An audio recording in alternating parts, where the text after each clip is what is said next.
রাজধানীতে ২০০৪ সালের ২১ August grenade হামলার ঘটনায় হত্যা ও বিস্ফোরক দ্রব্য আইনের ২ মামলায় হাইকোর্টের রায়ে গতকাল রোববার ১ ডিসেম্বর খালাস পেয়েছেন বিএনপির ভারপ্রাপ্ত চেয়ারম্যান তারেক রহমান।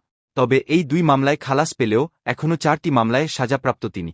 তার আইনজীবীদের প্রত্যাশা, বাকি মামলাগুলোতেও ন্যায়বিচার পাবেন তিনি। বাকি মামলাগুলো হল: অবৈধ সম্পদ অর্জনের মামলা। অবৈধ সম্পদ অর্জন ও সম্পদের তথ্য গোপনের অভিযোগে দুর্নীতি দমন কমিশনের দুদক একটি মামলায় তারেক রহমান ও তার স্ত্রী ডা. জোবাইদা রহমানকে ২০২৩ সালের ২ আগস্ট সাজা দেন ঢাকার জ্যেষ্ঠ বিশেষ জজ আদালত ও মহানগর দায়রা জজ আদালতের বিচারক মো. আছাদুজ্জামান। রায়ে তারেক রহমানকে ৯ বছর ও জোবাইদা রহমানকে ৩ বছর কারাদণ্ড দেওয়া হয়। তারেক রহমানকে পলাতক ঘোষণা করে ওই মামলার বিচারকাজ শেষ করা হয়। পলাতক থাকায় এই মামলায় আপিল হয়নি। অর্থপাচার মামলা।